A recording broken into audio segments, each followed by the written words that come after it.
Only mode.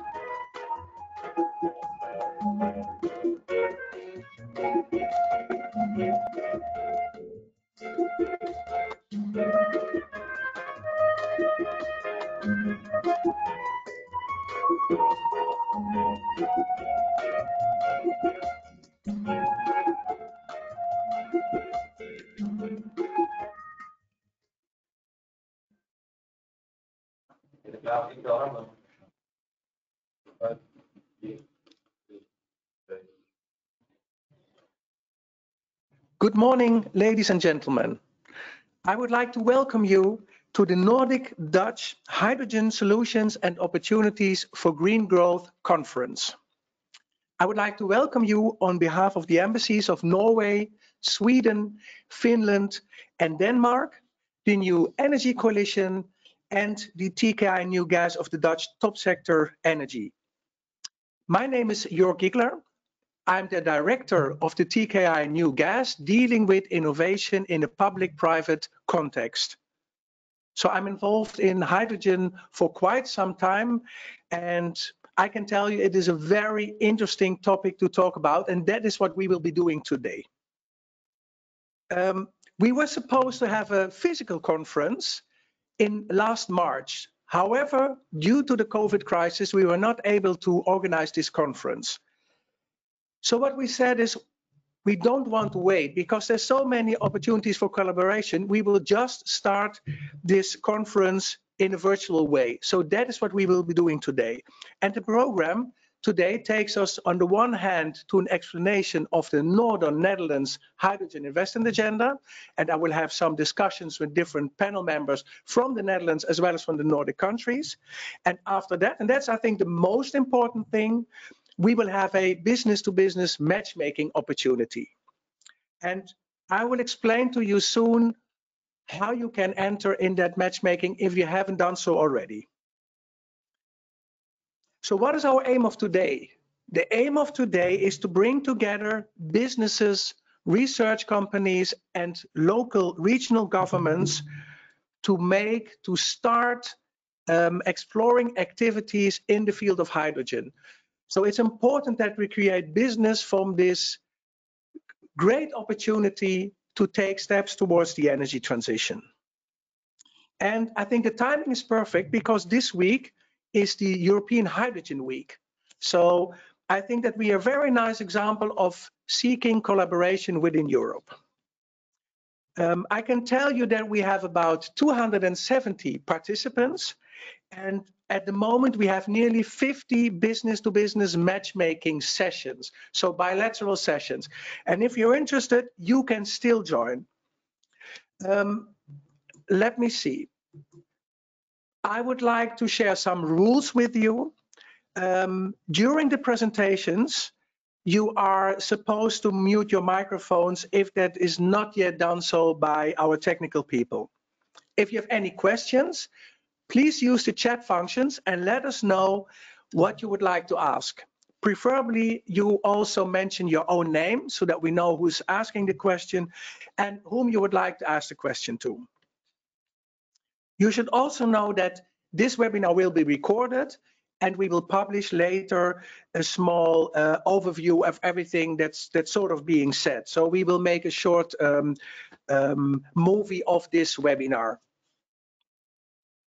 And if you want to look for it for 1.5 hours, be my guest, but I can imagine that you will choose the short version. If you have difficulties of seeing everyone in the call, you are advised to click on the camera and click on the options of looking at this broadcast.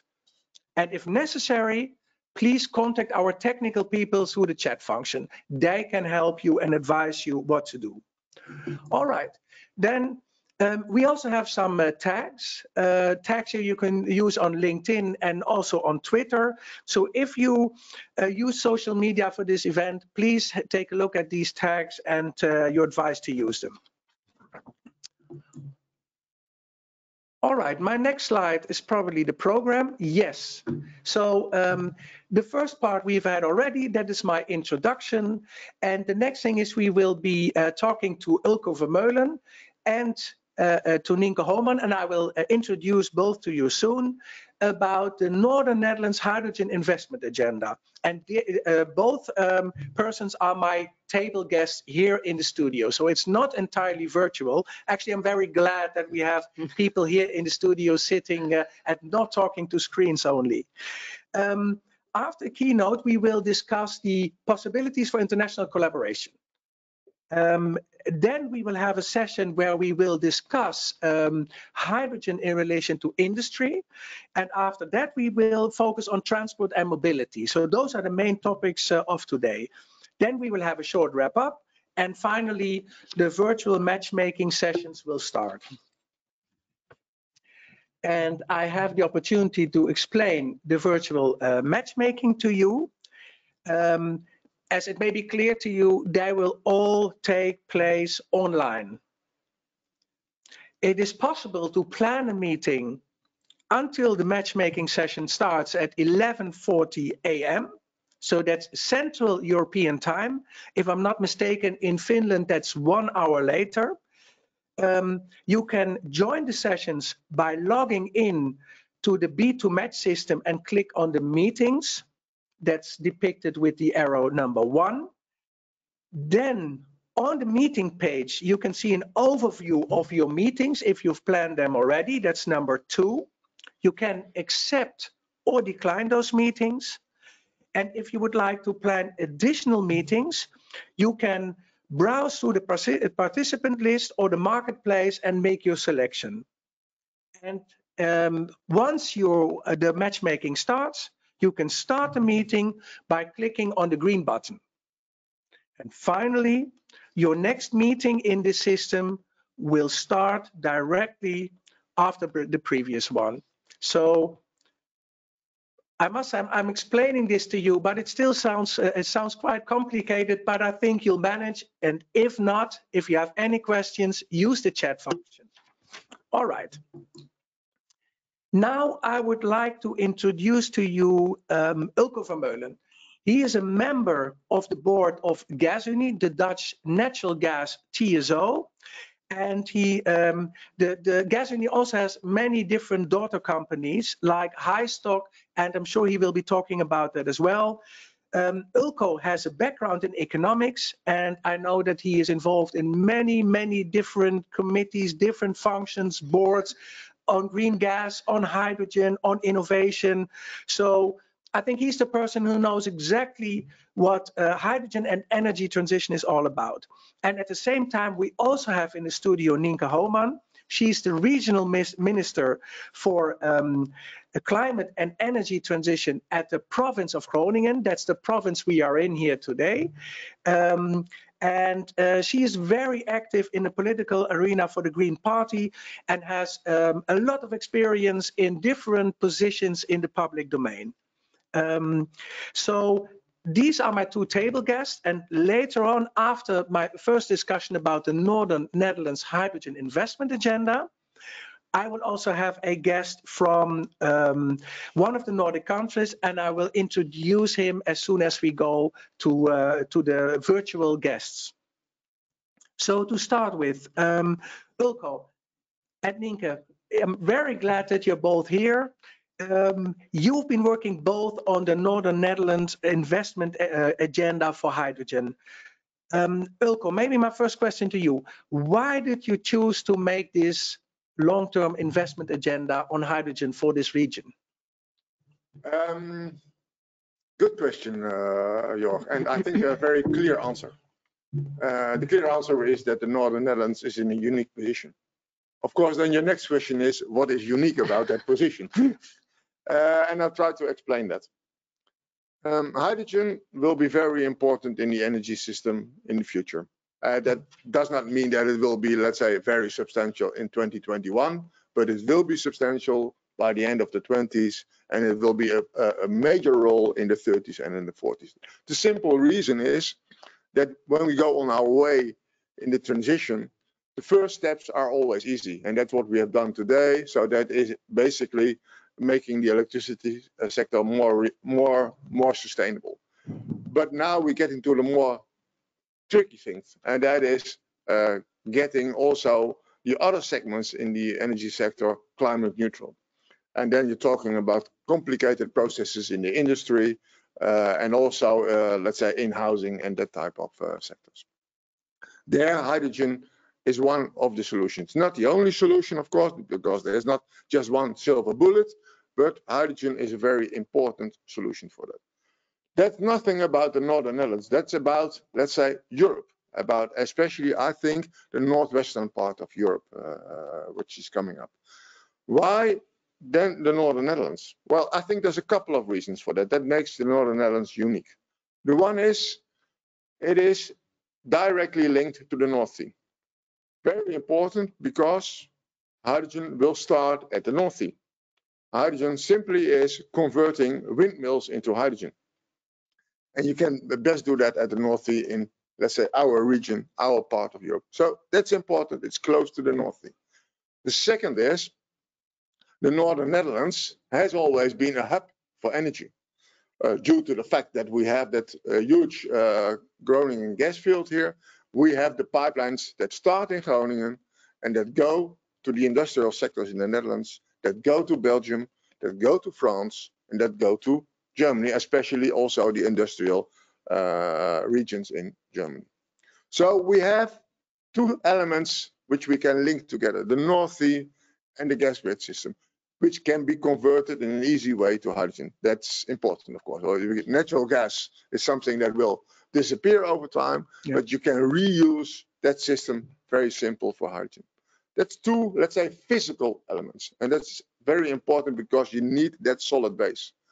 On top of those physical elements, you see a couple of, we call it ecosystem elements. And I think two are most important. One is we have a lot of knowledge institutions and authorities here in this region that bring hydrogen forward, and not only hydrogen, but hydrogen in the energy mix in the Northern Netherlands is very important. So we have an educational system and an intellectual system and an industrial system that brings that forward. That's part of the ecosystem. And the other part of the ecosystem, which I think is also very crucial and is, I think, very well developed in the Northern Netherlands, is the cooperation between the industry, the knowledge institutions, and let's say the public authorities, the regional government, and all that type of things. So government, knowledge institutions, and industry cooperate in a way in the Northern Netherlands that I think is a bright example for all other regions in the world. Okay, Nienke, Eelco has not talked a lot yet about economic development, and we know that we are in an area where there used to be a lot of natural gas production, and there still is, let's say, a fair amount of natural gas production. Because we have so many viewers from the Scandinavian countries, can you explain a little bit what the background is of the reason that you're looking for, let's say, this new future, this energy transition from an economic and, let's say, socially economic point of view? Yes, I think the first role of a government is, of course, leading the way. And leading the way is also about the energy transition. But we are extra motivated for this energy transition because we had severe earthquakes the last 10 years due to the natural gas mining. So our government said, well, yeah, we want to create a new perspective because we use natural gas almost everywhere to, well, of course, to warm our households, but also large parts in the industry. And of course, we depend on it. So it's a large economic factor. So we were looking for a new perspective. And I think that is what we need in the energy transition. A transition is something we go through and we don't know where it will end. So we needed a real new perspective for the industry, for our, of course, our knowledge institutes. So we were looking for exactly a new economic energy system. And we found it in hydrogen, because we are specialized in molecules, and we started like 10 years ago with our creating a new energy system with a lot of sustainable energy, of course, wind farms, solar farms, and we were also looking for something to balance the system. So now we have almost 30% of sustainable energy, and we need, solutions for the industry. We found it in hydrogen. We need solutions for our public transport. We found it in hydrogen. And of course, we need something to balance the system, to storage energy when the sun doesn't shine and the wind doesn't blow. So yes, we think it's a successful elementary part of our new energy system. And therefore, we need it to reach the Paris goals. So I think we need it. It's a solution. I think that's a very clear answer. And I imagine you as a politician, as a regional minister here in the province of Groningen, you are probably talking a lot to the public. What kind of response do you get from the public when you talk about, because I know that you are an advocate of hydrogen, you're very enthusiastic about it, not only in the Netherlands, but also in Europe. Like how does the public respond to this message of hydrogen? Well, at first, people were very insecure about the energy transition. Yes, we have to say goodbye to the natural gas, and they know we have to do it because it damaged our houses. But of course, we have to reach the Paris goals and look for alternatives for the CO2 emissions. So in the beginning, they were, looking for an answer, and we found the answer in something very practical. So I think that's what we did as a government, showing that we can. So we were investing in real, I can say simple things, but they're visible, like the street sweepers. We showed them how it works, how hydrogen works, how you can make the hydrogen when you need it, use it. But we also created an ecosystem there so we can scale up the use of hydrogen, the production of hydrogen and the use of hydrogen. Yeah. So people really see, well, this is the new solution to, the problems we will face during the energy transition. Yeah, and that's why it is great that we have a Northern Netherlands hydrogen investment agenda. Ilko, can you tell us a little bit more about this investment agenda, where it goes towards 2030? Like, what are the main ambitions within this investment agenda? Yeah, the investment agenda must result in, let's say, realizing the integrated value chain for hydrogen. And an integrated value chain in this respect means you need, of course, the wind farms on the North Sea. You need the converters that produce the hydrogen. You need the transportation system to get it on place. You need the storage system to have it on balance on the right time. And you need the consumers to consume the hydrogen. So all those steps must be, let's say, must be developed in this investment agenda. You cannot do everything at the same time. So you must think about what is a logic in the system. And we have developed a system for, let's say, the next 10 years, where we have different phases that will end up in a full-scale value chain. And we said, well, we are not with so many athletes here in the north, but sometimes we look to the Olympic Games. And then we see that what they call the triple jump. Yeah, hold on, Ilko, because we have a slide about that. I asked you if you were allowed to show one slide, what will it be? And it will be the next one. Let me see if I can get that on the screen. Yes. Yeah. So when everybody now stands up in this room and starts to practice on this quadruple jump, and I can tell you. After a few days of practicing, you can manage, but it's not easy. So you start with the hop, that's simple. Then the step, that's already a little bit longer, and then you make your jump. But prepare, because you have to jump twice. So this is the new Olympics. Probably Groningen will be Olympic City in 2040, and then this is the new one to the Olympics. Coming back to serious, of course. Yeah. So hop, step, jump, jump. And what does it mean? The hop means that we prepare everything in, let's say, the value chain. And two things are very important. Two elements are very important to develop right now. The one is prepare the industry. The industry is the major consumer of hydrogen, and they must step from natural gas, from oil to hydrogen. Help them and prepare them. That is one. The second one is you must convert the electricity into hydrogen. Yeah. So that's the electrolyzers, to put it, prepare that, scale up, and get it cheaper because the costs must go down. Those are the main elements in the hub.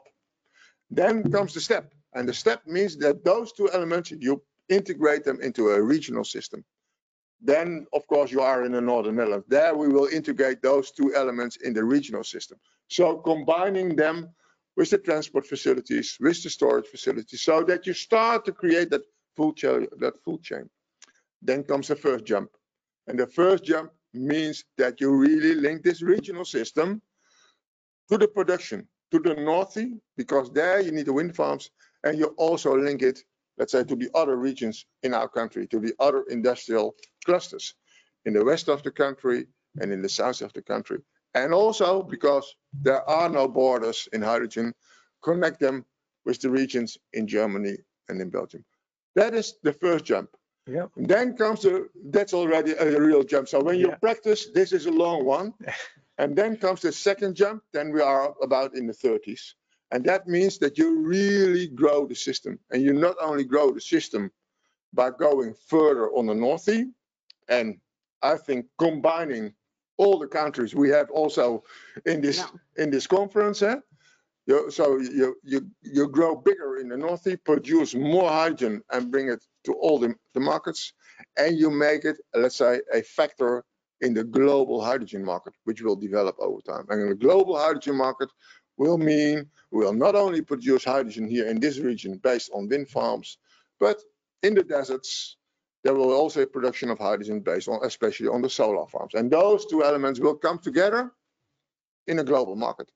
And in that global market, because we start right now here with the hub and make the step and the jump, the Northern Netherlands will be, let's say, the hub in that global hydrogen market. Yeah, and in a few minutes we will discuss how the Scandinavian countries could be involved in that hub, and maybe in the jump and the last jump.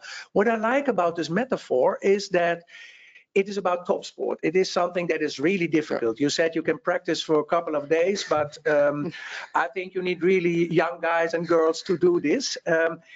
But hydrogen, the development of hydrogen, of course, is also top sport. Like, it's not something that's been done easy. There are many hurdles. There are many challenges. But what the nice thing is, you've got a plan how to do that. And if you look at again at this region, and in a few minutes we will go to the rest of Northwestern Europe. But if you look at this region, like, how is this anticipated? The fact that there's a strategy now. Because you are talking to a lot of companies, what do they think of this plan? Yeah. Well, the good thing, of course, this is not a plan just on paper. This is a plan that is made by companies. And not only made by those companies, but made in cooperation with the knowledge institutions and with the regional government. So that is, again, the ecosystem produced this plan, and the ecosystem will also realize this plan. That is, I think, the good thing. So we are ready to do it. And of course, it's not easy to do. Yeah, it's top sport, and it's a long-lasting challenge we have to do. But we are ready to do it. So it's more than a plan. It's being ready at the start right now. Yeah, and now making the step towards the Nordic countries, collaboration, like we are already connected as the Netherlands to the Nordic countries. There are clear connections to Denmark, to Norway. Where do you see opportunities for collaboration with those countries? Yeah, I see quite some opportunities, I must say. The simple ones, so to say, of course, is let's anyhow share our knowledge and let's share our experience and bring that together. That is a win-win for everybody. So that's number one. We should not forget, but that's number one. Number two, I think, is in that integrated value chain that we will develop here in the Netherlands, there are a lot of elements. And those elements are not restricted to companies from the Northern Netherlands. They are not restricted to companies from the Netherlands. They are open for everybody. And I think, especially with the Nordic countries, there's a very good history of working together. And we should, in this new value chain, again, work together. So this means make business together. That's the second level. And the third level, I think, especially when you go to that North Sea, let's have an integrated and joint approach to the North Sea. How do we do that with those wind farms and all the other functions of the North Sea, of course? But let's do that together. So I think the North Sea is also a linking pin between our countries. So share knowledge, make business, and do it jointly. Okay, very nice words. Like those will be very nice words to finalize this webinar, but we're only still at the start. Ulke, one more thing I would like to know from you is you are in the board of directors of a gas transmission company. What exactly is your role and your driver to be part of this? Yeah, well, our driver is simple. We want to contribute to a sustainable world. And you always have to start with yourself and to think about yourself and about your own company and about your own assets. And we are to some extent lucky that we have all those pipelines in the ground and that we can use the Dutch pipeline system again now for hydrogen. So for us, this is a beautiful opportunity to provide that contribution. That's where we start, and we want to be the leader of the pack. So we want to be the thought leader, but we also want to be the business leader. We are ready to be the leader of the pack, which means, of course, we will use our assets, but we also accept that we do that let's say, in a risky way. So this is not going from, okay, secure everything, and just after that we start. We want to take the risk, and we want to take the risk jointly, of course, and go. No guts, no glory. No guts, no glory. And we have some guts, and we hope for the glory. We also get a question in our chat, and I think that's a perfect question for you, Nienke. It's Peter Denbol. He asked, is this plan, this Northern Netherlands Hydrogen Investment Plan, backed by, well, I would like to start with the regional government and then looking at the Dutch government. So is this plan backed by the government? Yes, by the regional government, yes, indeed.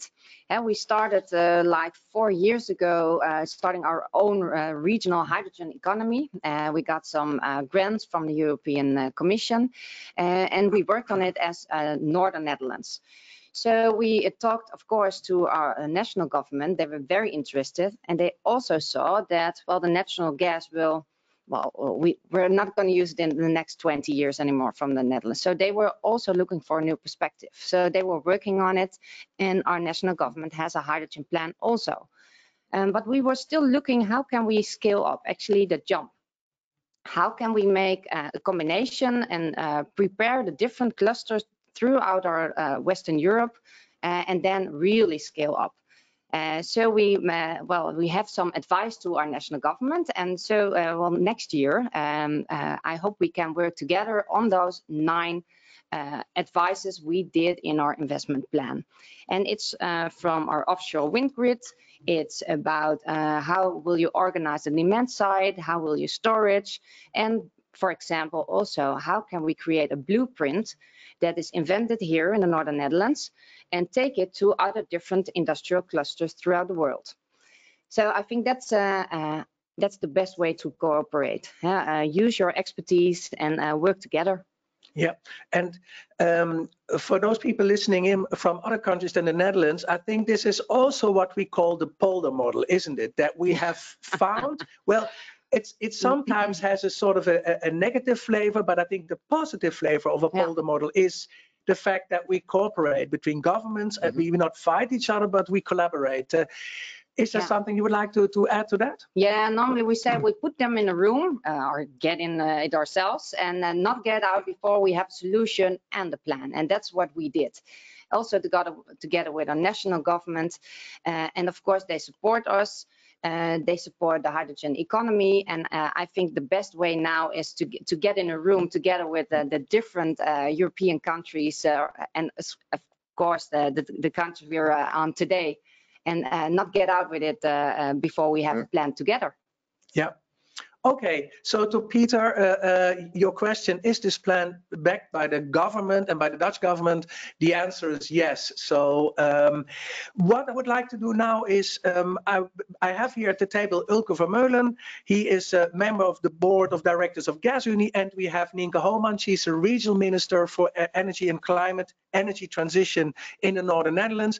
And I would like to add a third person, and it's unfortunately, it's virtual, but you're still very welcome.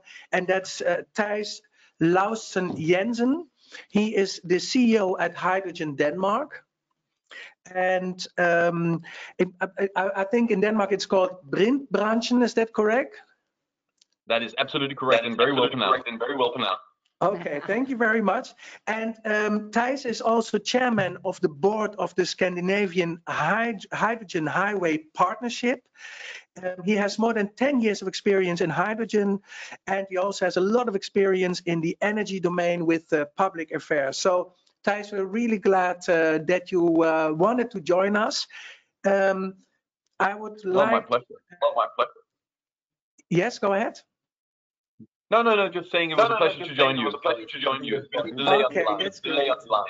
Okay, and I would like to ask a question to you, because you have probably looked at the Northern Netherlands investment agenda for hydrogen. You've heard my two panelists here in the room talking about it.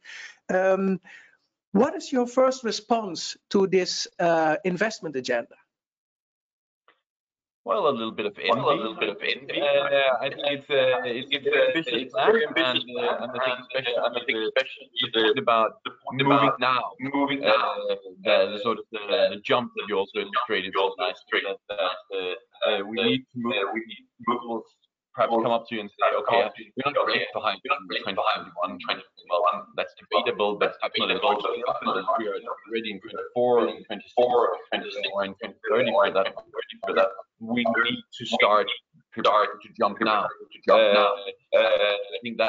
think that very good points. Combined with the plan that you have think through value starting with green energy production, distribution, and also which is I think what forget sometimes. And I think that's overall, I think it's a pretty impressive plan, and with a lot of interesting players from both the traditional energy industry and the very strong gas industry that you have in the Northern Netherlands, along with all these new green players. It's a very ambitious plan, and I congratulate you on it. And I look forward to see how we can sort of integrate that into this Nordic Nordic Dutch cooperation, especially as was also mentioned in the studio before, around the North Sea, where the potential is just enormous. Yes, Thijs, may I also ask you to lean a little bit forward, that you're closer to the mic, because sometimes we cannot hear you, but I think we perfectly got the point of what you're saying. What I'm curious about is, do you have some kind of plans like this in the Nordic countries? Well, yes, we do. I mean, several of the Nordic countries have plans like this, and perhaps not quite as detailed, but I mean, the Norwegians have a well-developed hydrogen strategy and is working on expanding it. I will actually be speaking this afternoon at a sort of a kickoff workshop with the Danish government in order to develop the Danish hydrogen and power to X strategy, which will hopefully be a fast-forward process, and where some of the thoughts that is included in your plan will definitely be an inspiration. And also they're looking at sort of the combined potential in the North Sea, and what that means to also the regional perspective, which again then perhaps moving a little bit further closer to 2030 expands into a European perspective, where, for instance, our friends in Germany and other parts of Europe will be importers of green hydrogen and hydrogen-based products, whereas we in the north of Europe, in the Netherlands, Denmark,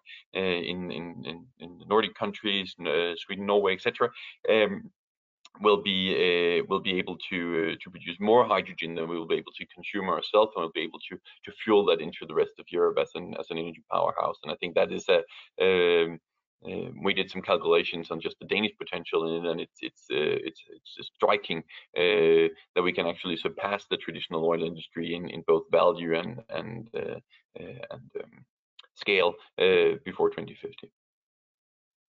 And excuse me for saying so, but we see the Nordics always as, you know, just one group of 4 countries working closely together, sharing a culture, sharing a rather cold climate with the ice that we don't have or hardly have. I'm just curious, is there really so much collaboration between the Nordic countries on the field of hydrogen, or is it just developing? Well, I think as hydrogen, I think your overall impression of the Nordic countries are correct, and there is a long tradition for cooperation. But on hydrogen, I think the case is that also in the Nordic framework, we're just beginning, and we need to go from perhaps I don't know what is the right English way to express it, from moving very slowly to running very fast in a matter of seconds here, because all of a sudden there is this urgent need to do things, and I think the Nordic countries are in the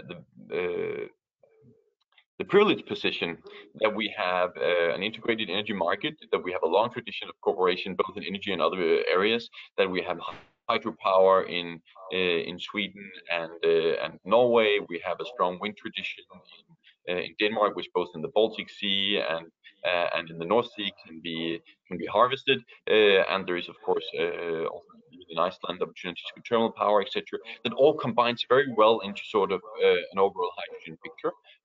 And again, then cooperating with the Netherlands, recently linked to the Danish electricity system, as you mentioned earlier. There are gas connections. There's this whole cooperation of the North Sea Green Power Hub. We're able to actually develop something very interesting with energy islands in the North Sea. And all this together, I think, creates, as you also discussed earlier, an opportunity to say, okay, we have this huge resource in the North Sea. We need to utilize it in a different manner. And Denmark, for instance, cannot do that alone. We need these integrated energy markets with different consumptions. And for instance, the industrial consumption that you have of hydrogen in the Netherlands is something that is not existent in Denmark. We need to create a hydrogen demand in the new sectors of transportation, etc. But you can change more rapidly. And already now we also see that the Danish companies are going to deliver hydrogen to the Netherlands. So there are valuable both business and climate opportunities, and I think you're, as was mentioned earlier, one of the key elements here also in this build-up phase is that we learn from the experiences and try to use the benefits that our different energy infrastructures provide. We have district heating, for instance, that provides some opportunities for electrolysis. You have this very strong and well-distributed gas net that can be used as was mentioned. And I think we learn from the experiences there to achieve best practices so that we in Northern Europe can benefit from it all. I think that's a nice bridge to Ulko again here at the table. Ulko, we were talking about the natural gas grid. If we look at the potential cooperation with other countries in Europe, like what's the gas grid like? Do we have enough physical connections that can be used for this, let's say, this development? I was nearly going to say hydrogen economy, but I don't like that word because we're not talking about an electricity economy or a biomass economy. So, but the development of hydrogen, do we have enough physical connections to the countries around us to use that to really expand these activities? We have a lot of capacity in the system, and we can use that capacity for hydrogen. So to give a very simple example, here from the north of the Netherlands and going down south to the country, we have a corridor of pipelines, and we have 5, 6, 7 pipelines in that corridor, and one pipeline can transport as much as about 10 gigawatt of capacity. Well, 10 gigawatt, that is the same amount of energy that the Netherlands plans to have offshore in 2030. So one pipeline can absorb that all. And we have different pipelines that can absorb that type of volume. So basically, yes, it's in place. Is it full in place?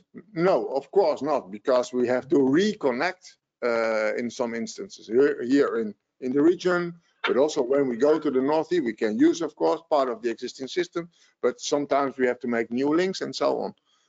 That has to be done, and it can be done. It's not a very complicated thing. So basically, the infrastructure can be put in place easily. That is I think, from the total picture, that's the easiest part. Yeah, and if I'm not mistaken, you also collaborate, for example, with Energinet, who's in Denmark. Like, what are those talks about? Yeah, what Thijs already mentioned. We started a couple of years ago together, Energinet, DK, Tennet, and Gasunie, and try to investigate, when we think about the North Sea in the 30s and in the 40s, how would that look like? And when we have a view on that, what does that mean for today? How do we have to prepare ourselves? And that's in the end thinking about, of course, the different functions in the different geographical parts of the North Sea, but also derived from that, how do you organize your infrastructure? And then, of course, you end up with a philosophy that tells you that that you can organize a lot of things on the North Sea itself. So it's not always just putting a cable in the North Sea or putting a pipeline in the North Sea and bring it to shore. Probably it's better to organize most of that already on the North Sea, and whether you do it on an island or on a platform, yeah, you can discuss about that. But I'm quite sure that the Danish guys have been thinking about that, and that was the reason why they announced that plan for an island in the North Sea and an island in the Baltic Sea as well. But I think they make the first jump, so to say, to put that island on a plot. And I think that's very wise. Okay, and I think that's nice to go to you, Nienke, because I know that on a government level, you are involved in different collaborations with other European countries around the North Sea. Is hydrogen a topic there that's being discussed already? Yes, of course. Like every week, almost every day, it's a hot topic. And what we now see is that, yes, you have to arrange that we have good transport, we have storage. Of course, it starts with production, but I think what's also interesting, and that's what Mr. Thijs Lausen Jensen started with, is the consumption side. And I think that's very interesting for our businesses, because as a government, a regional government, we invest in public transport and, of course, other circular projects. And now we see that we are secure of a new sustainable economy, that companies really have the guts to invest in those transitions. And so we have to make combinations of smart businesses, connect them to create a whole value chain. I think that's what we're really looking for. The demand side, we need the demand side to make the production side profitable. So basically, to add on, I think this is not just about energy. No. This is more about economy, and then also about energy. And when we think about economy, and I think we have learned also in this little bit strange year 2020, we have learned, of course, that it's quite wise to have your own industry to some extent. Yeah. And to have your own industry, you need those processes, and then for sure you also need energy, and you want to have clean energy for that. Well, then there are not that many options, and hydrogen is one of those energy carriers that can assure you that you have an industrial base that has no emissions. So I think we have an additional power now to make that especially that industry in Europe, to make that, let's say, future proof and get that on a sustainable basis. I think that is one of the most important things we have to realize and we have to work on. And from economy, yes, we come to energy, but for me, it's more in the end, let's say, the total society, and do we have employment, and do we have our modern wealth, so to say, and then energy will give its contribution to that. Yeah. Before I go to the questions, because we have a couple of questions in the chat, I would like to ask Thijs another question. Listening to what's being said here at the table and also looking at the investment agenda, do you see concrete steps where we could collaborate already? And maybe also we have a matchmaking later on. Are there some messages that you would like to give to the people talking to each other in the matchmaking as far as collaboration is concerned? So 2 questions, concrete possibilities for collaboration. Can you detect them already? And do you have a message for our panel, our matchmaking session? Well, yes, and thank you. But first, perhaps let me just short comment on what Ulko just said. I agree completely. I think this is also a strategic choice, both for Europe and for our region here in the north, that we combine the green transition with industrial development. I mean, we have seen in other countries, France, for instance, that if the green transition ends up destroying the livelihoods and the economic foundations that people rely on, we will see that there will be a huge public skepticism for understandable reasons, and therefore we need to combine industrial growth and the security of supply of energy as well with green transition and green energy, and hydrogen is a key enabler in that. I think that is a vital point that is often overlooked in this debate, also when we discuss hydrogen versus other sources of energy, etc. But anyway, coming back to your questions, yes, I think there's a lot we can learn from each other, and I think there is also, especially on what we'll be discussing later in the day on transportation and I think is it consumption, that is sort of the key thing we need to crack, and I think there are huge opportunities now also within the framework of the European Union's important projects of common European interest, where the Nordic countries and the Netherlands and private companies could work together in order to get a regional development and the scale, because we must also remember that scale is the key here, also to bring down cost, and we sort of to get the snowball effect we want. And if you cannot have the scale in Denmark or in the North Netherlands or in Sweden or in Norway or in Finland, then combined we can do a lot here that will be able to reach a level where we can do something. So I think that is my key message, also for the matchmaking later on. Think scale, obviously, and try to think it in a framework that could perhaps be combined with the important projects of common European interest. I know it's a bit complicated, but still it creates some huge opportunities, and I think especially here in the European Hydrogen Week and with the link to industry, it's worth mentioning. Yeah, and isn't it great that there's so much European collaboration in this field? Like what we see is not only national strategies, but we see a clear European strategy for hydrogen. Finances will become available.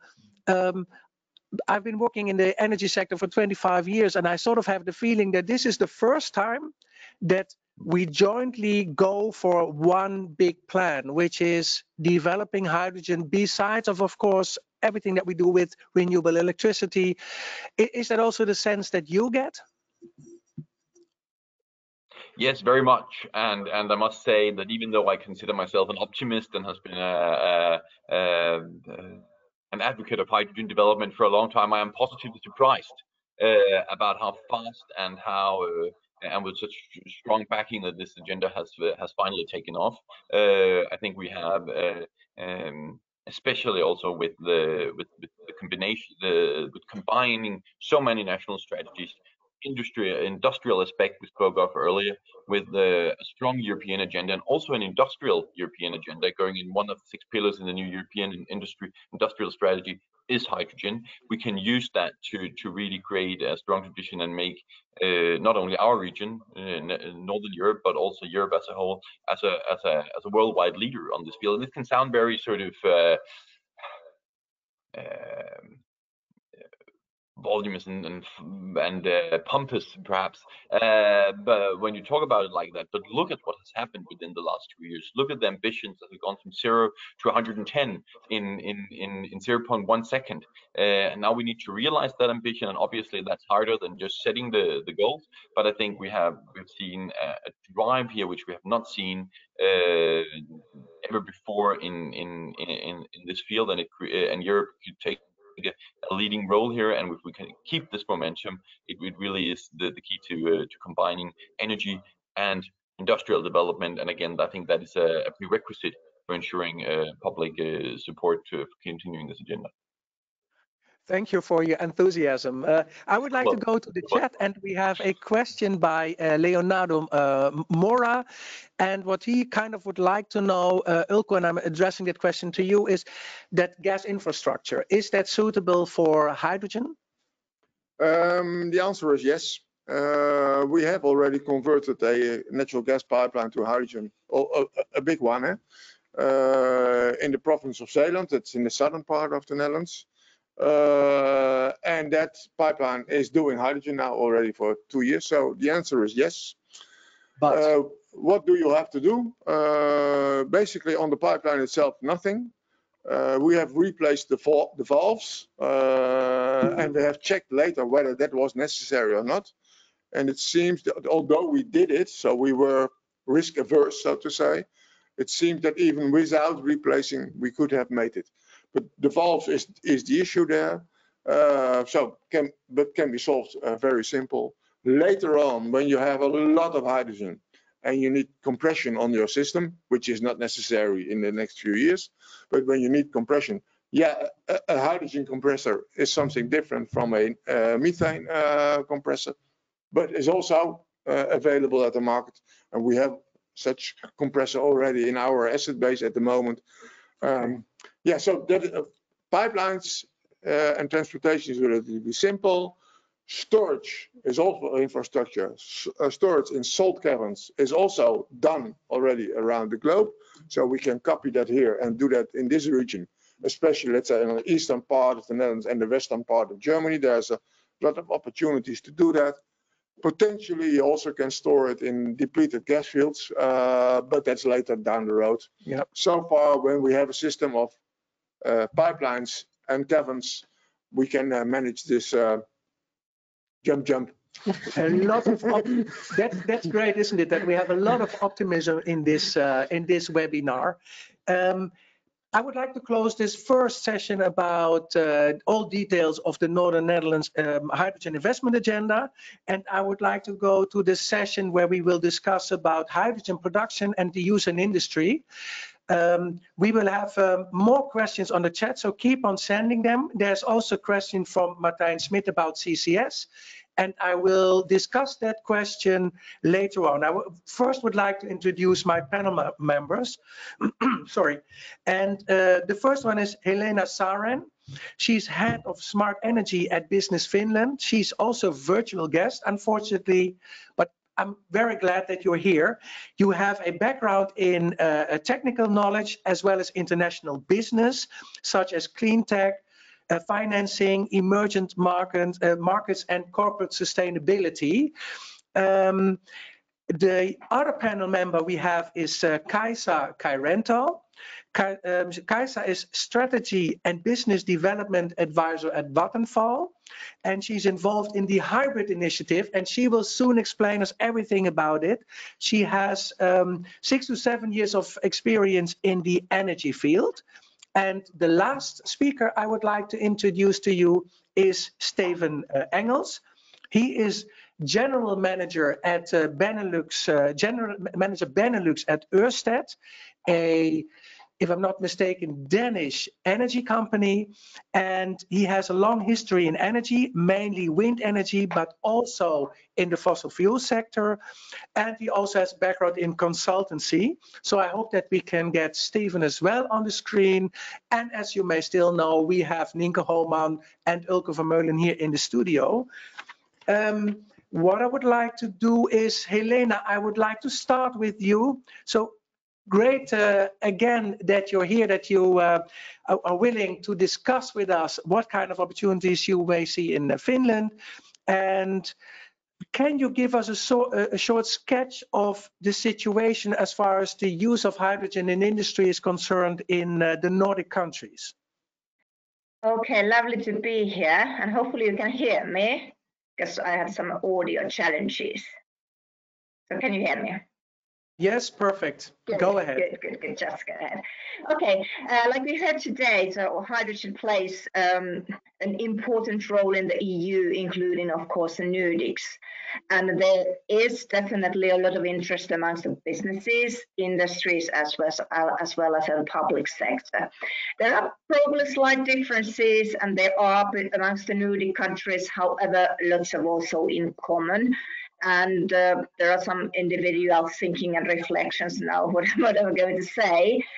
And many of us Nordics have a specific recently created specific hydrogen roadmaps, and ours in Finland was published just a couple of weeks ago.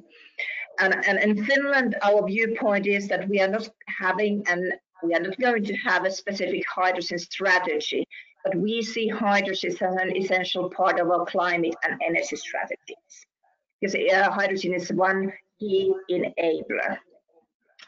And this indicates directly to that point of view that we in Finland are heavily focusing on cross-industrial holistic solution. And by this I mean this kind of a circular economy of valuable molecules of hydrogen, nitrogen, and carbon. And these are reused to produce, for instance, synthetic fuels, chemicals, and materials, and so forth. I would think that in the Nordics we find lots of common groundings within these industrial solutions, or power to X, which was mentioned here earlier, as well as also in the transportation sector. And in Sweden and Finland, we also share the ambition to low carbonize, especially the steel industry. And I assume that Kaisa is going to tell more about that one. So replacing the fossil fuels by hydrogen is especially in the reduction process. And in Finland and Sweden, as we are long countries, of course, Norway is as well, but in Finland and Sweden, our specific interest lies especially in the long-haul transportation. So fuel cell heavy trucks, which according to our legislation are largest in the size in probably the whole world, or one of the largest size. Then what we share in common is the maritime industry expertise, and there the new kind of fuels, for instance ammonia, comes heavily into the picture, as the hydrogen is one of the enablers there as well. As then Jörg mentioned earlier on that we are pretty, well, at this time of the year, pretty dark countries, but also cold winters what we are having, so there are lots of needs for heating and cooling infrastructure. And especially in Sweden and Finland, the hydrogen linkages to our heating and cooling systems is something we should develop further. In Norway, the situation is a little bit different because Norway has vast water reserves, and hence the hydropower reserves are readily available. As we heard also, that Denmark has lots of initiatives related to renewables and the so-called energy islands, which are set to produce and export electricity and renewable hydrogen. In our case, we would like to see hydrogen and put it on the map with the topic of clean hydrogen, which means the usage of wind, solar, hydro, biomasses, and nuclear as a starting point for hydrogen production. And there are also similarities somewhat to other Nordics, and Norway has one special feature, especially with a huge expertise in towards natural gas-based solutions. So some ideas from my viewpoint: similarities exist, yes, but then there are some specific features and expertise within each Nordic country. Yes, that's clear. Thank you very much for your elaborate answer. And I think it's a nice bridge now to go to Sweden, to Kaisa. Kaisa, you are a project manager of, or in a way involved in the hybrid project, which is steel making by using hydrogen. Can you briefly inform us about that project? Yes, I would love to. Thanks for having me. And I work for Vattenfall. Vattenfall is one of the initiators of hybrid. It's an initiative to create a whole new value chain for fossil-free steel making. So it's Vattenfall, a Swedish energy company, also very active in the Netherlands, of course, together with LKAB, iron ore producer, and SSAB, steel producer in Sweden and Finland, who have taken this initiative together. And the idea is to phase out the use of coal in steel making and replace that with fossil-free hydrogen. And this has been called the biggest change to steelmaking in over 1,000 years. So it's a pretty big deal in the steel industry, and we're very excited about it. So the key is coal is used in order to reduce iron ore into iron, which you make steel out of, and fossil-free hydrogen can be used instead of that coal. So the process emissions, that is today CO2, will then be that will be water steam in the future, which is will be able to address 10% of Sweden's national carbon dioxide emissions through this, because it's a very carbon intense process today. So we're very excited about this. We've inaugurated the first pilot plant in order to test and fine tune and further develop the process. It's a pilot plant up in Luleå in north of Sweden. We are very happy to develop the technology further. And hydrogen here is not an energy carrier, it's a direct feedstock or a chemical agent in the steel making process. And in terms of the hop, skip, jump strategy, if I'm not mistaken, Ulko, guys, if you look at that sort of strategy, like you're taking the first small step now with the pilot plant, what do you have in mind as far as upscaling is concerned? Where will you be going to in the next couple of years? We have a very exciting journey ahead. From the learnings in this pilot plant, we plan to scale up into a demonstration in industrial scale, which means that the plan is in 2026 to already have 1 million tons per year production capacity of the first fossil-free steel on the market, which will be a very big footprint in this technology. But the next step is actually that the pilot plant for the steel making process that we have inaugurated this year in 2020, it will get company also in 2022 with a dedicated pilot plant where we develop hydrogen storage technology. So you were mentioning before about the salt caverns in order to achieve underground scale storage of hydrogen. In the Luleå area, we don't have these salt caverns, but there is bedrock. So we will we're planning a pilot plant to demonstrate the technology of underground storage of hydrogen in a lined rock cavern. And this is one of the key enablers of scaling up, because when you at large scale phase out fossil coal from the steelmaking process, it's going to naturally lead to a large demand of fossil-free electricity. And being able to store the hydrogen as part of this, enabling this value chain from fossil-free electricity to steelmaking, if we can develop storage of hydrogen, we can integrate much better to the energy system. When we have more variable energy supply in the future, we will be able to go hand in hand a little bit better with the electricity system when we scale up. Yes, and if I'm not mistaken, there's also a project in Austria about carbon, or let's say, carbon-free steel making with hydrogen. What I would like to know is, do you feel like the eyes of the world are on you, as this is such a great example of how we can make the energy transition? Yes, we've been very happy. The three companies behind Hybrid and the Energimyndigheten, who's in Sweden, the energy authority, who's been supporting us. We have gotten praise for this and attention in a very positive way, and we're happy about that, because the steel industry is of course a part of the problem, emitting CO2, but we want that to be able to also come with a solution. And the hybrid technology is a great way to phase out emissions in Sweden, but to make an impact on the global scale, where steel industry is of course much more at scale emitting CO2, we hope that this technology will be able to be applied in a much larger scale than only the Swedish CO2 industry. So we're developing this technology also with a mind to make it available to our colleagues around the globe.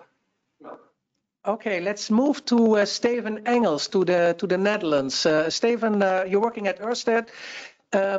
I guess you must be a very happy man hearing that everyone will be demanding your sustainable electricity. Yes, it's very clear that offshore wind will play a key role in the further energy transition and the decarbonization of Northwest Europe, especially also recently with the EU offshore strategy that's been released now. So yes, we are of course very happy. We are also very ambitious. I think the question is not is it possible to accelerate, but actually the fact of the matter is that we need to accelerate if we want to reach our targets. So it's not only about accelerating post 2030, but actually already pre 2030. We need more supply in the system, and of course it is perfectly possible to provide more supply into the system. The supply chain is there, the developers are there, the money is available. That's not the problem. The problem actually for us is on the demand side. We need, of course, if we supply more, we also need offtake. And that's where we think the link between large-scale offshore wind and large-scale hydrogen is very, very, very complementary, because it is big centralized demand which can be linked to large-scale offshore wind. And I think that is very important to us.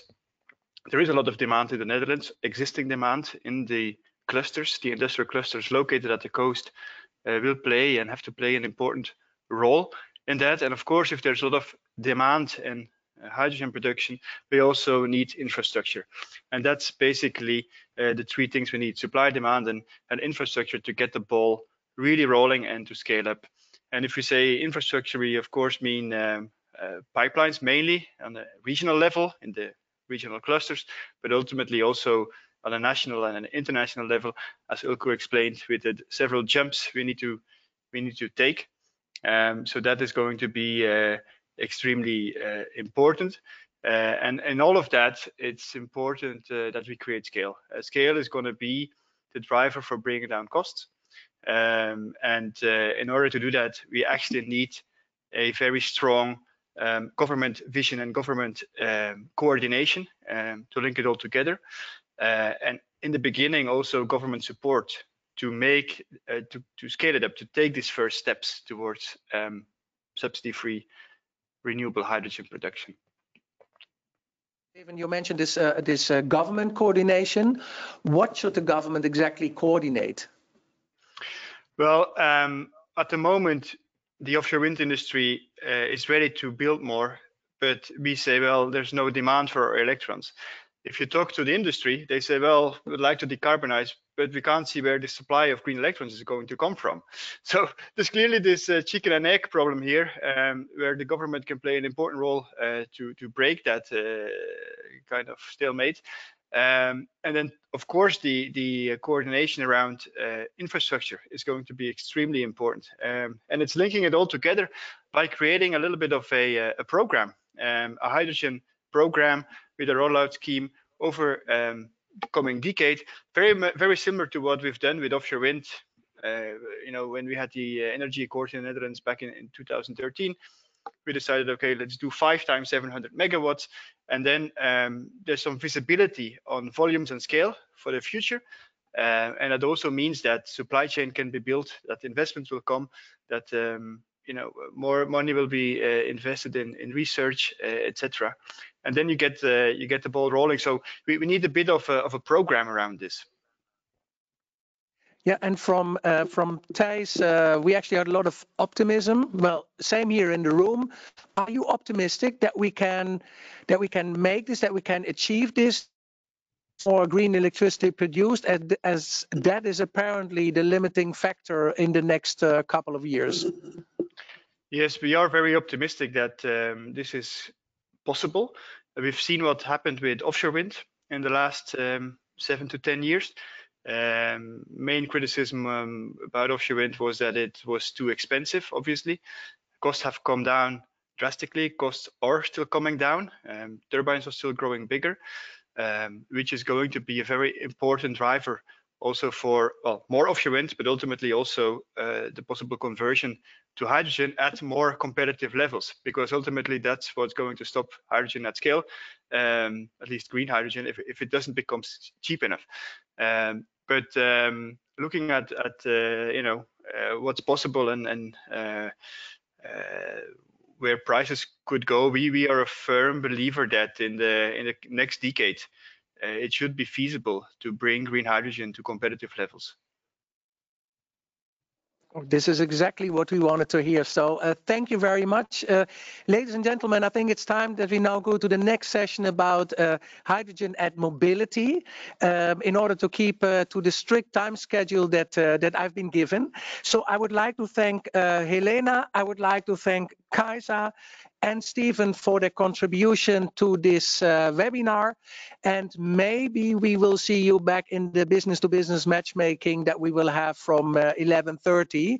Thank you very much, and hope to speak to you soon.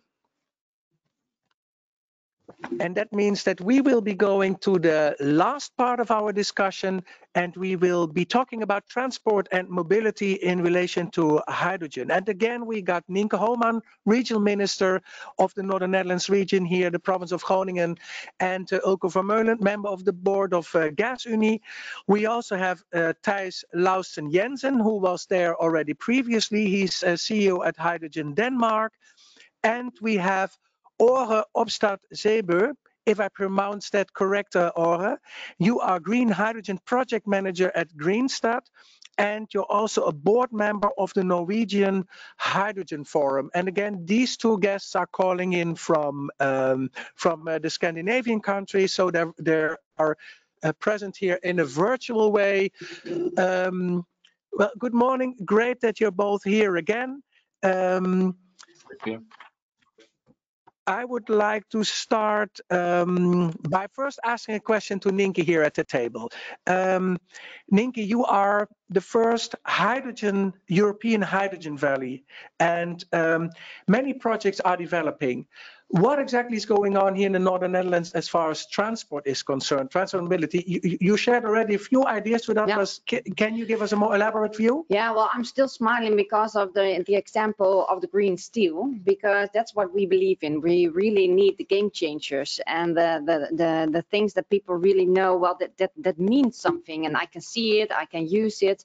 So we started with, using our own role in investing in public transport, but also in the street sweepers, for example.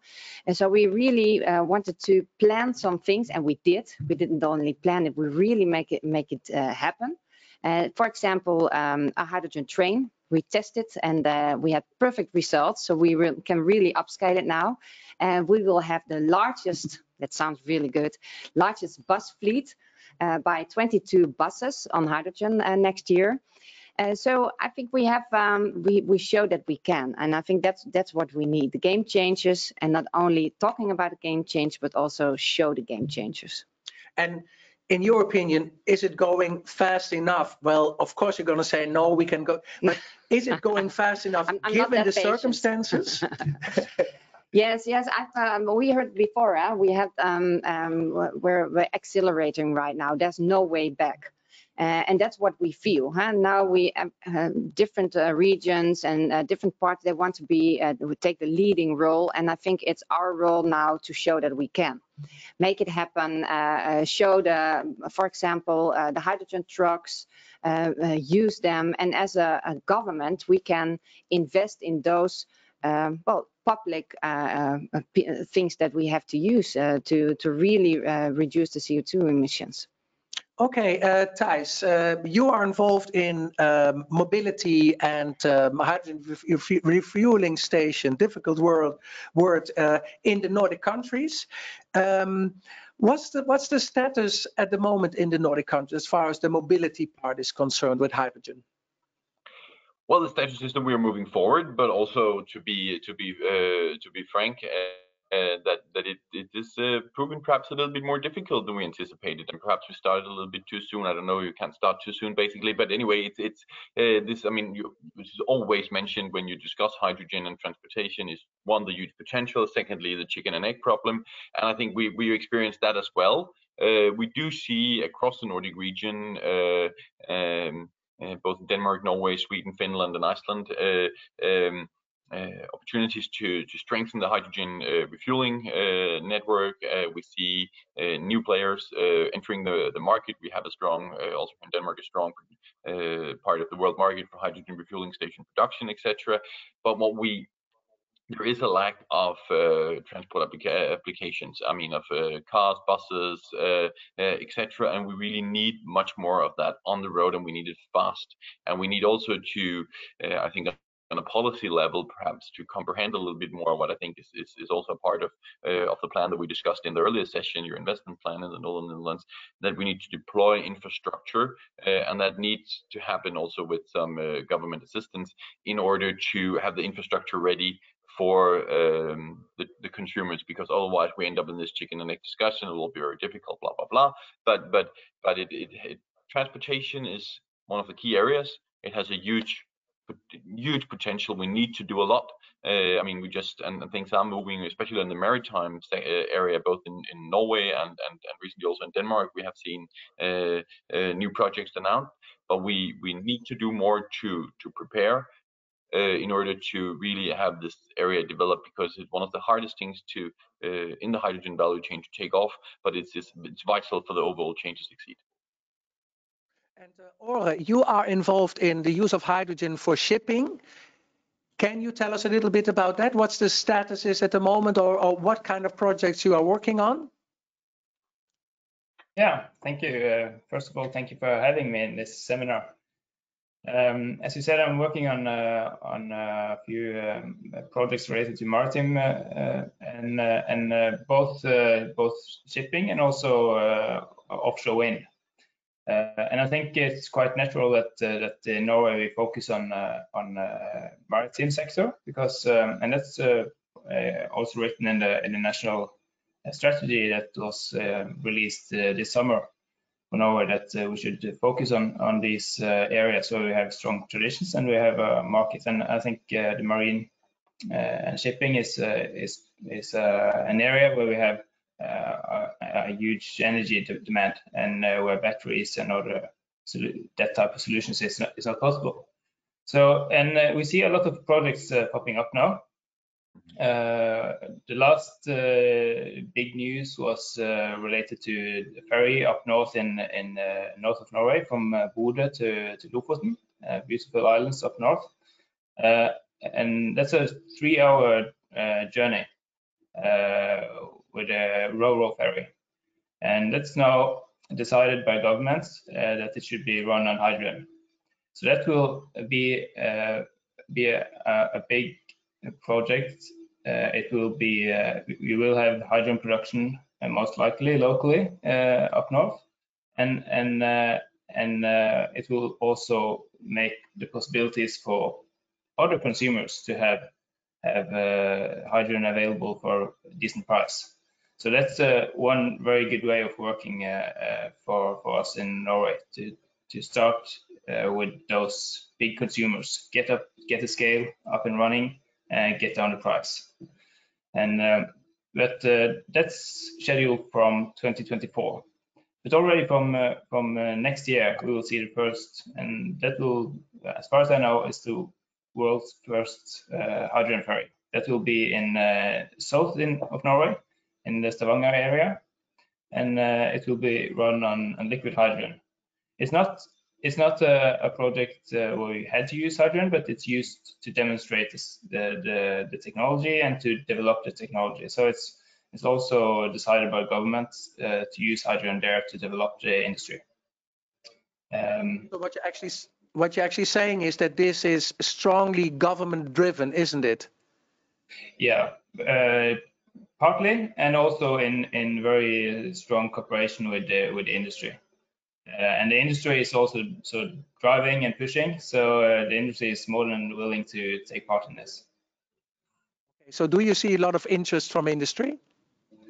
Yeah, sure. The industry is pushing. We see in the Norwegian Hydrogen Forum, we see a lot of companies pushing this technology, pushing the governments also to put numbers, actually, as I will say you've done already in northern Netherlands.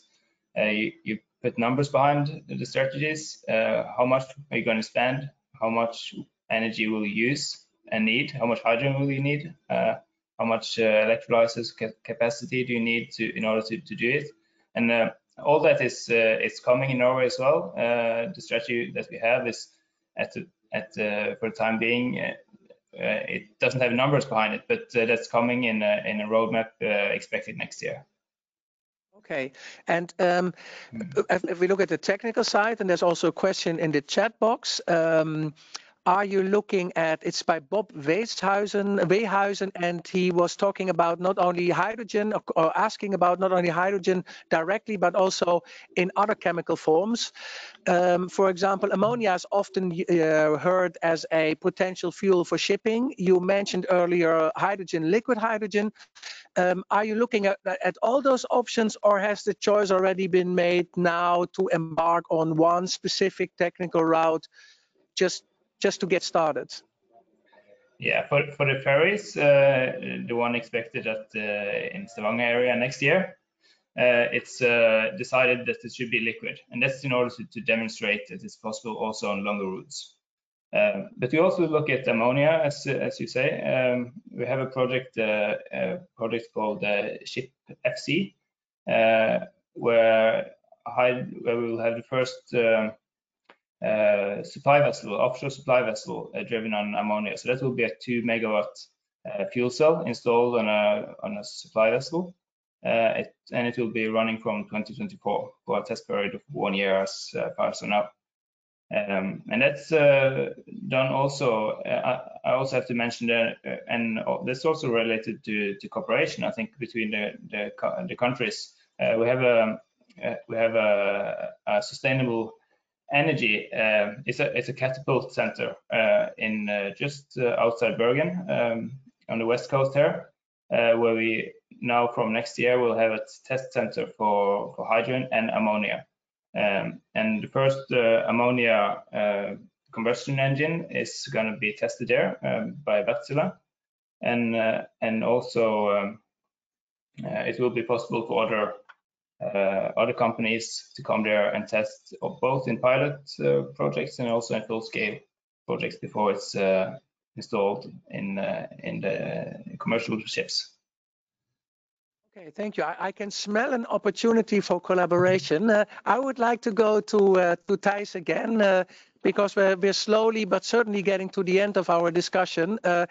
Thijs, in Germany, there's a lot of developments going on with H2 mobility. They are developing 100 HRS, so hydrogen refueling stations. They're looking even to increase that to 400, but I think 100 would be the first jump for them.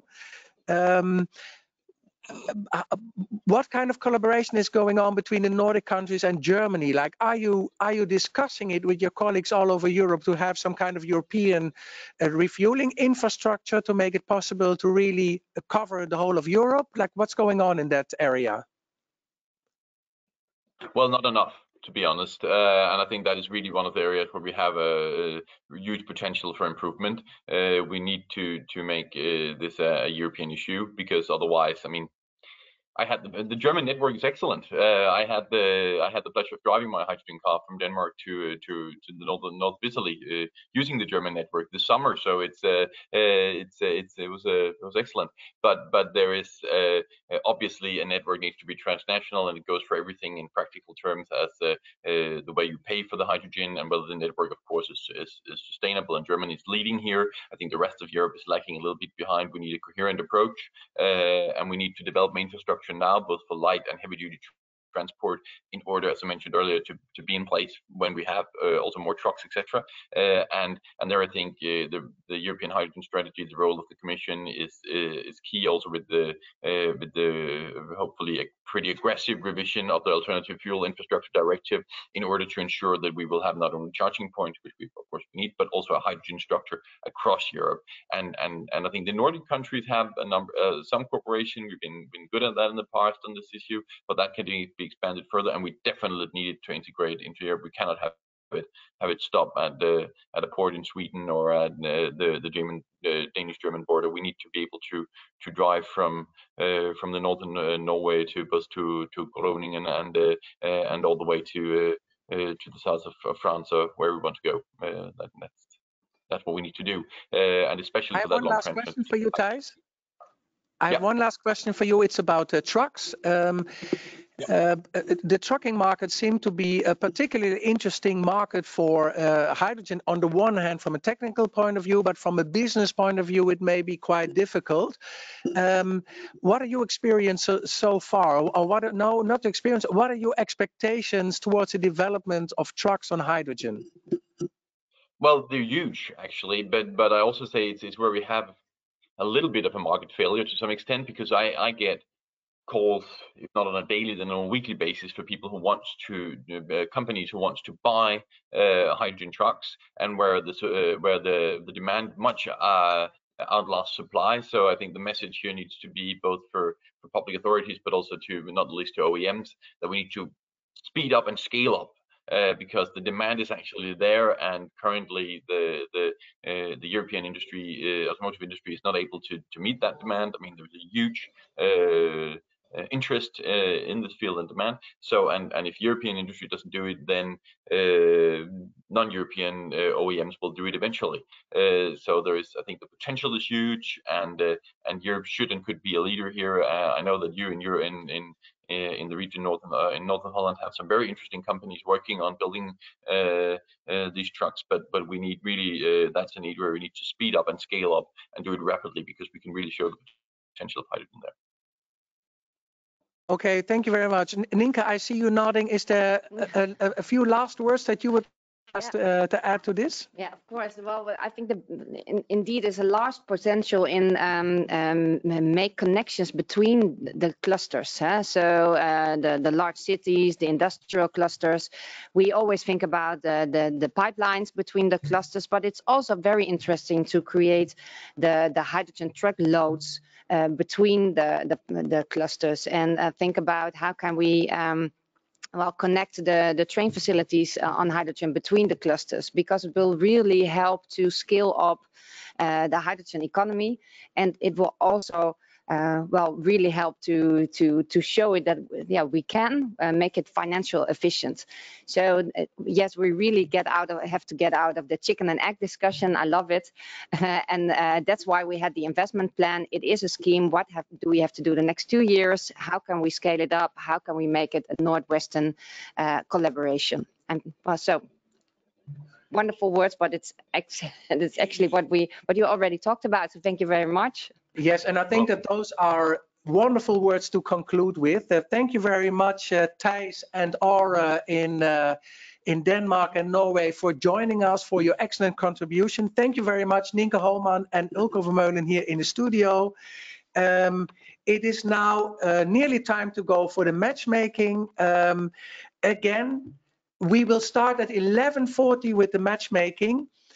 We would like you to log in into B2Match.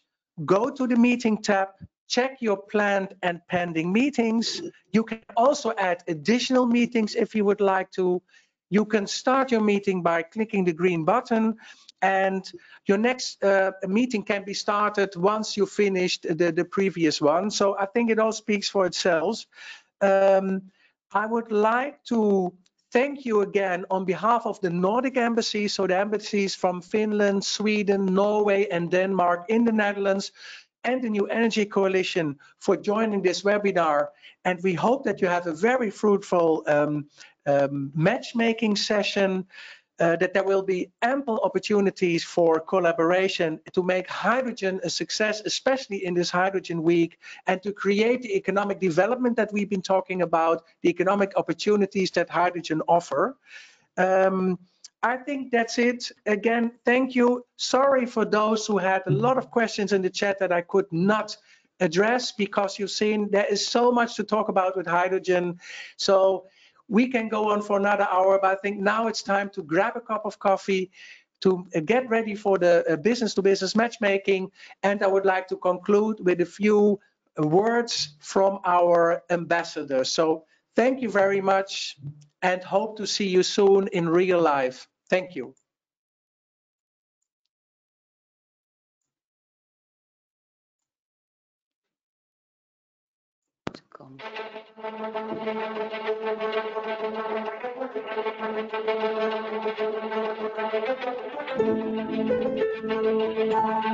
It is important to work together because we are stronger together. The Nordics are admired all over the world. So is the Netherlands. We're on top of the global indexes. And what we can do by having these events together is to inspire each other. And a little bit of friendly competition is there too. We learn from each other and we inspire each other, and we want to stay on the global index on the top of it. While creating new sustainable and greener ecosystems and aiming at carbon neutrality, we need to focus on where we are good at. Together we can create a strong Nordic offering where each of us can take a significant role in the value chain.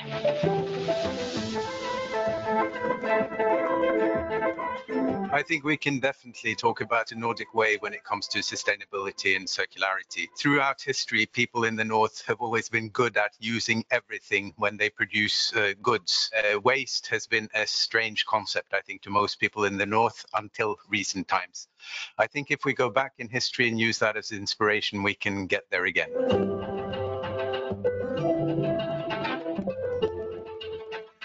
So for the future, we want to continue to build close ties between the Nordic countries and the Netherlands. And we want to do that between companies, between government agencies, and of course, between the governments on the political level. Because we see that we have a lot of experiences, a lot of technologies that we can share with each other, and that we are stronger together.